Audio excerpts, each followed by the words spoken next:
but I was working backstage, and I met Benny Benassi. He was like the nicest dude in the world, and he was complaining about how every DJ plays the same thing. And so I think that's really, what sets you apart is playing different music. And so it's very important to find music, and to dig deeper, not just find, the regular stuff that everybody listens to. You really gotta like dig a little bit deeper, and thankfully the internet is really helpful for that. What's up, guys? Welcome to another episode of Voice Visions. I am Voice of G here with Subconscious, the man himself, the man, the myth, the legend. How do you feel, bro? Hearing your own voice and being here and stuff. It's new. It's a different feel. But it's cool, man. I'm definitely ready for this, and thank you for having me. Hey, no problem. Dude, so I listened to some of your music, the links that you had sent me and stuff. Of course, I'm usually here on a Wednesday to see you performing and stuff. Right. In between sets at Right. Roots Miami Kava. Their open mic every Wednesday at 7 p.m. How did you start here? I mean, you are rooted here at this point. Right. For the open mics and stuff. How did that come about? Rooted at roots, pun intended. Yeah. Shit. I mean, so the reason why I started actually, like, just coming here at Roots is because I used to live close by, and at the time they were, before being at this location, they were located at this, basically at an actual house, like a couple blocks down this street, down Second Avenue, and I kept seeing Roots. To me, it always just looked like a house with a bunch of people there, so it was always like, what's going on here? And this one rapper that I produced for, Sir Mike, shout out Sir Mike if you're out there. He had actually went to an open mic at Roots before I DJ'd and stuff. There had been they have open mics there going on since even before I showed up, I guess. And so I went to see Sir Mike, and it was a cool vibe. Found out it was actual Kava bar. Found out what Kava actually was, and kratom, and all this earthy stuff. And yeah, and since again, it's because it was so close to my house, I just like kept going there to work on some music and stuff. Like, it was just nice to be able to work somewhere that was outside, not necessarily at home, get some fresh air, and be able to just get some kratom and focus, and just like how people would go work on their laptop at a Starbucks. So I just didn't have a Starbucks near me. It was I guess a Kava bar that was the nearest place to me, so that's how I ended up there. I like that because it does have a very Starbucks kind of feel vibe, Yeah, right. where like you can a place you can come, kick back, enjoy. Not Starbucks, but it would be Kava, it would be Golden Kratom, all the different drinks that they have here. And one thing I've noticed from coming here the last couple of months is you sit down to one table in the back, and there's people from different walks of life, and you just pick up different facts and just knowledge and stuff from different things. You can sit down at the table and you meet 2 different artists, 3 different artists, musicians, DJs, producers, engineers, painters. I mean, I could go on. Facts, I could really facts. just go on. Yeah, that's definitely yeah. what attracted me here as well, is just like the abundance of creatives of all crafts and all facets, and that was definitely fascinating, and definitely became part of the whole I guess culture here, which is really cool. Cool. Awesome. And so, that you kind of gave already a backstory of how you got started here, but how did you get started, working with music, producing, mixing, all that stuff? So that's that goes a little bit way back now. I mean, I guess I had been like started dabbling with producing when I was in high school. Okay. But I didn't really like heavily get into one,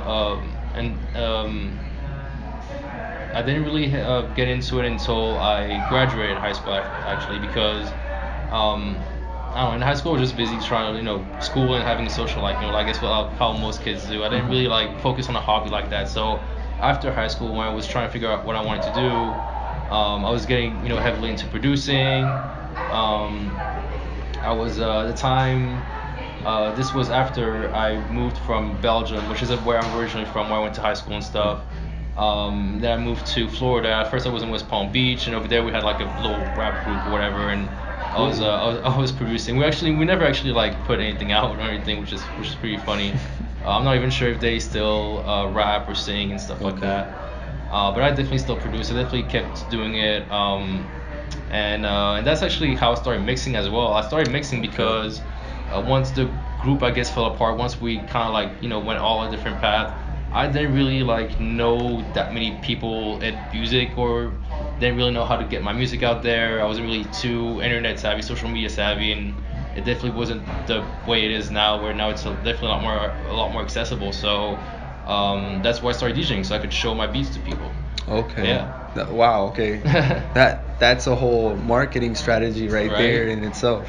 And it's funny because Wow, that's a great now idea. today it's funny because now today I mean DJing right now is actually like I'm making more off of DJing than beats right now. Mhm. I hope the other way turns around, but it's kind of interesting how really it started. Just from showing my beats, and now that actually is like my main income. So Well, funny how things congratulations work. for that. That's awesome that you can sit here and say that. Yeah, yeah. I mean, as far as Definitely not complaining. Yeah. yeah, I mean, as far as an artist, right? From an artist perspective, all the time I get beats sent to me, and people, they'll give me 15, 20 beats, and unfortunately, sometimes I just don't like any of them, and I and I'm not gonna pay for something that I don't like, and so Right. but of course I myself I have my own set of ears. Everybody has different sets of ears, For so you sure. just got to keep pushing it out there. But that's what you did with that, which was a great, again, like I said, marketing strategy. But all in all, I mean, what does a DJ do? They put on good vibes, and whether it's a party, whatever kind of event, you know what I'm saying? And Right. if hey, if you can get that one person dancing, you got the whole room dancing. I mean, that's it. Exactly. That's how does that feel? Like, talk about that transition from just making beats and all that stuff to maybe taking DJing a little bit more serious and Yeah, so that's it definitely took me a while to as it would anybody really, to like feel a crowd. That's really the one of the most important aspects of DJing, because a lot of people could get into DJing if they, a lot of people who love music, that's usually how they get into DJing, because they can, DJs are really just at this point just curators. They just provide, the right music. But it's also important, to know how to feel a crowd and know when to play certain music. Um, and that's really, I think, that's the only part I think that comes with experience, because the rest is really knowledge. If you know music, if you've been studying music, then that's definitely a good first step. But then you need that experience in it to be able to like feel a crowd. And even me to this day, I don't think I'm the best at doing that, to be honest, which is why I like more chill environments, such as Okay. Roots Kava bar, Right. Kava bars, lounges, also DJ galleries. I do, now that I've been doing this for a while, I'm slowly stepping up to like more turned up parties and stuff like that. Um, my first experience like playing more energetic stuff was actually DJing for rappers. So like I would play, little some songs to open, before they went on stage and did their thing. And Dope. yeah, yeah, yeah. Was that like just here in Florida or over there in Belgium? Or like No, that was here in Miami. okay, okay. Yeah, here in Miami, like for Lotus. Nice. We also did Shout probably out more. Lotus. Yeah, definitely Yeah. shout out Lotus Yeah, Hill. yeah. Rome wasn't built in a day. I produced that. Yeah. So go listen to that. Nice. Lotus Hill is a Punches Beats. Nice. And yeah, as far as like DJing for rappers, well, probably one of my biggest gigs was Art Basel a few years ago. I did sound and DJed for, no, well, actually I didn't DJ for them. They had their own DJs, but 24 Hours and Quentin Miller. Nice. Yeah, yeah, so that was a pretty big deal Nice. back then. I remember being super excited about that. Yeah. And it's still to this day, it's kind of like all a blur because I was so focused trying to make sure that everything was right because I was like arguably the biggest gig of my life. So to this day, it's still kind of like a blur. I didn't really kind of like enjoy it the way I wanted to, but the fact that it was a good event, that everybody else had fun, that was just That's number one, right? Exactly. That's as long as that happens, Yeah. nothing else really matters. So that's cool. I love the fact that you play here, or I guess play, right? Because you're almost playing an instrument, right? You pretty much are. Um, but that you play here at Roots, because the it's also the quality of the samples that you use too. I think that Right. it doesn't matter if the last artist was super hype and energetic, or the Right. next one is more conscious. Like, you still find that balance in with your samples. So congrats, man. You do a really Appreciate good it. job with your samples. Appreciate it. Do you have crates, or do you like what do you do? I mean, so Like, how do you get to finding that one sample? yeah. So I mean, unfortunately I'm not a crate digger the way Okay. most DJs are. I wish I was. I don't. I just don't. Unfortunately, don't really have. Don't really. I haven't really like invested in a vinyl recorder just yet. Eventually I will though, definitely. I do have one in Belgium. That shit was just not Nice. easy to carry all the way out here Nice. across the ocean. Nice. But and that is another very important aspect of DJing, right? Is finding the unique songs as well, because one of the things that Benny Benassi has told me. I've met Benny Benassi once at a Oh, wow. at this Wow. EDM show Mm. that I was working at. Not really doing anything music related. I was just like helping setting the stage up and stuff like that. But I was working backstage, and I met Benny Benassi. He was like the nicest dude in the world, and he was complaining about how every DJ plays the same thing. And so I think that's really what sets you apart is playing different music, and so it's very important to find music, and to dig deeper and not just find the regular stuff that everybody listens to. You really gotta like dig a little bit deeper, and thankfully the internet is really helpful for that. So Yeah. I just dig deep, man. That YouTube Yeah. related video section is just YouTube is definitely an awesome source. you get lost in there. YouTube is an awesome The different source. samples. SoundCloud, Selection is a team of people who do fantastic stuff. Their music label, DJs, they have a radio show, and their mixes are amazing. So I've definitely picked a lot of music from them. And again, it's more like on the chiller vibes, I guess. So yeah, it's weird so for somebody that's in Miami, I haven't really done that many turned up gigs. So, Yeah.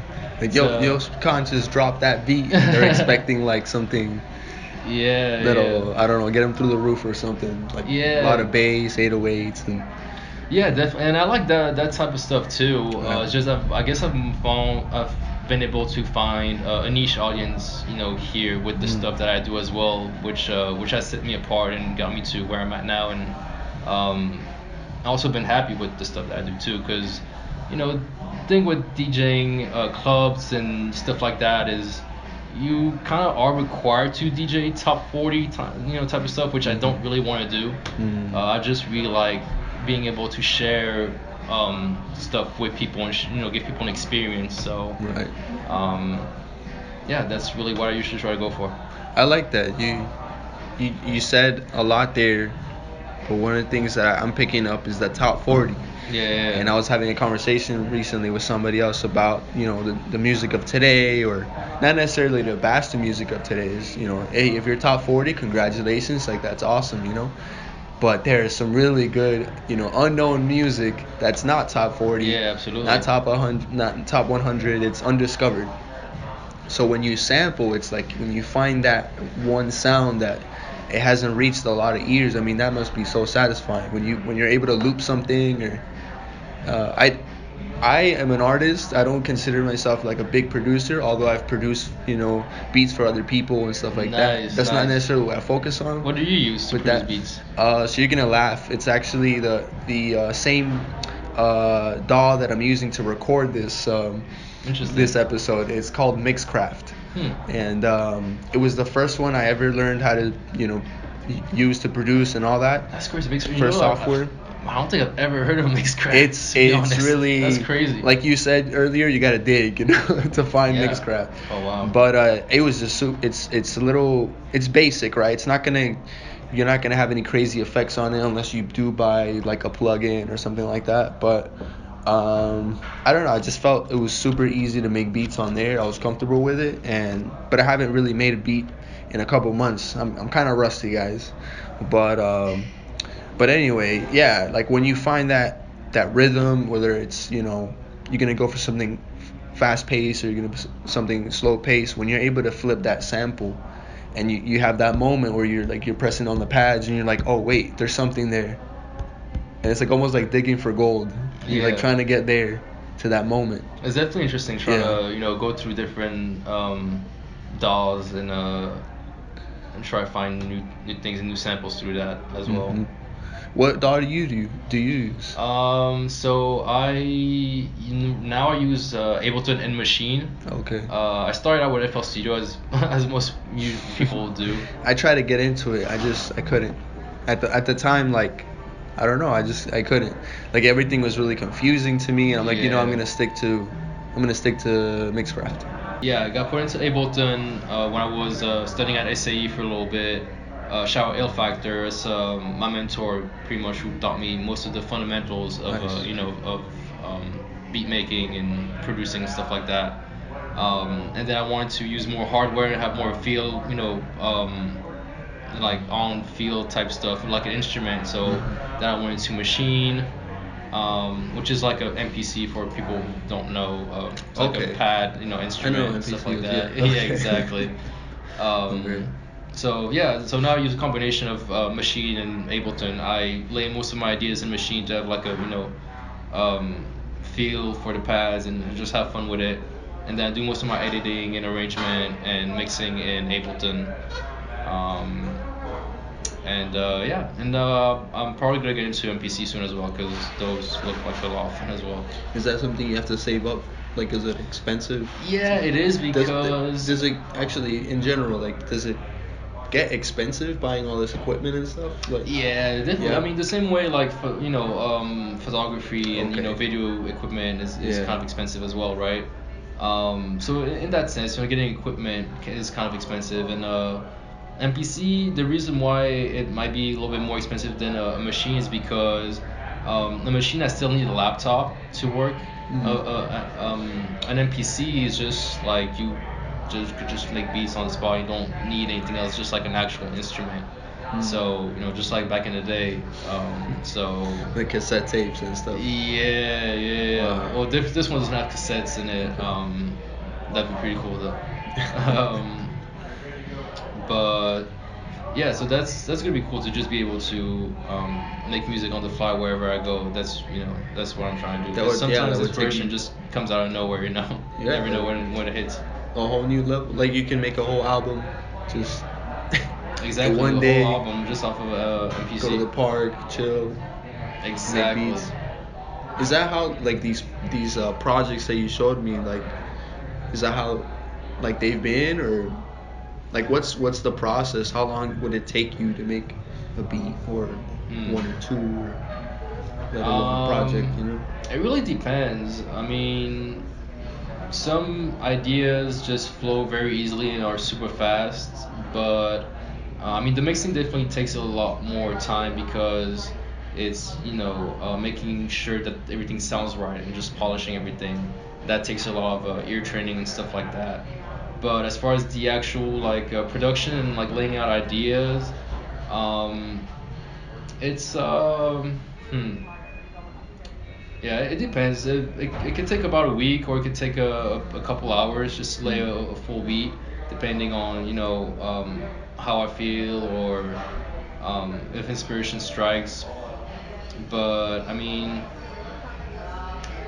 it's it's also always a process because I never really um, just not finish an idea. I always go back to an idea eventually. That's why it might end up taking a little bit longer. Really, it's just because like I always try to force myself, and if it doesn't really sound good, then I'll just lay it out somewhere or just store it away. But I think somebody just knocked. Hey, Damien. Damien, was that you? No. Okay. Oh, okay. All right. Well, yeah. Somebody just knocked. So so Things that's just kind of happen at Roots. yeah, right. So I just kind of yeah, we kind of just kind of got interrupted by that, but um yeah, I always usually try to end try to make a full song at least, and then if it sounds bad, I'll just move on to the next one. But that's why I always try to work also on maybe several beats at a time, because then I can always compare. So it's also good to give your ears a break and go listen to maybe to something else, or even just do something else. Um, get some fresh air or something like that, and always come back with a fresh pair of ears, I guess. Um, and so I guess that's really how that process goes. It's just a matter of ear training and trying to at least see an idea all the way to the end. And if it works, if it sounds good, I lay it out. If not, I move on to the next one. And I just keep going, just keep going. So Honestly, you, I work on beats pretty much every day at this point. but you're not. So you're not like when you finish create something and it doesn't turn out the way that you intended it to, or you're not too hard on yourself. You just kind of say, okay, let's do another beat. Yeah. I mean, you kind of have to. You have Right. to be your own critic, because if That's not, I true. mean, reality is gonna hit you pretty hard eventually. Somebody else is gonna tell you. Yo, this sucks. Yeah, exactly. That's true. Yeah. So, um, and if you really claim to know production and music that well, then you should also be able to recognize that if your stuff is good or not, and then move forward from that and see what you might make better, where your weaknesses are, and also build on your strengths. So like since I DJ at a Kava bar, for example, since I DJ at a lot of chill places, also that inspires me to make like a lot of lo-fi stuff, for example. So that's a good way to, I guess, approach an idea is, you know, um, see what's how you're affected by your environment and your everyday life, and see how that can help you be creative. Who is, like, speaking of like lo-fi? Who is your favorite lo-fi artist? Hmm. Like, I'm probably gonna screw up the name now, but I have to say I think one of my favorite is Nujaves. Yeah, Nujaba is definitely Nujaves, fire. yeah. Nujaba is definitely a legend, a lo-fi legend as well. Lo-fi to me is really the combination of Nujabes and J Dilla. Those are really the Rest in foundations peace, yeah. of Yeah. lo-fi, which is really sadly ironic how those two have passed away. Yeah. And they actually they passed away fairly early in age. I feel like, so like if they would have been they could have been alive today, really, because they would have not have been that old. Yeah. They would have been able to see how they probably would have been gods in this era now. Pretty much. So yeah, that's the side irony of it. But those two, I think, are definitely what inspired most of lo-fi nowadays. Okay. But a lo-fi artist that I really like is actually from Miami too, I believe, Chester Watson. Chester Watson Yeah. is from Miami. Yeah. I would have never guessed that, man. I mean, I'll take the L. I'll take the L for not living here in this city, not knowing he was from here. But I love his music. It's his really music is fire. It's To be fair to you, I mean, me Yeah. personally, for somebody who's been into the Miami scene that long, I didn't really find Chester Watson through the Miami scene. I found him on YouTube. Same, yeah, Yeah. right. So, I can't blame you for not knowing that he's from Okay. Miami, not from necessarily from Miami. Shout out Chester Watson. shout out Chester We learned Watson. some stuff today. Right. Thank you. I did see him perform in Miami Yeah. at Floyd, because that was when they were doing 3 points is like a little competition. Yeah, or I've been at it 3 gives an points. opportunity for people to Yeah. be part of the festival. So I guess it had like a round or whatever. So they had a bunch of people performing, and Chester Watson was one of them. He performed at Floyd. Nice. Unfortunately, I guess he didn't get picked for the Selected. final lineup, which is unfortunate because he's really talented. Yeah. But yeah, it was pretty cool. So I did see him perform here in Miami. You know, I saw performing at 3 Points was Denzel Curry. Denzel, I did see Denzel as That well. was awesome. That was You were there crazy. too, Yeah, the Flying Lotus, and exactly. Did you see him like pop yeah, after with a Flying Lotus and that was yeah, crazy. man. I, Flying, I lost my shoe Flying in the Lotus is middle of a probably mosh pit too. yeah, that mosh But pit, that Denzel Curry mosh pit was crazy. yeah. Flying Lotus was probably the best performance that year at 3 Points. The visuals were crazy. Yeah. And Flying Lotus is probably another one who's like very um, definitely a lo-fi god, Yeah. if you will.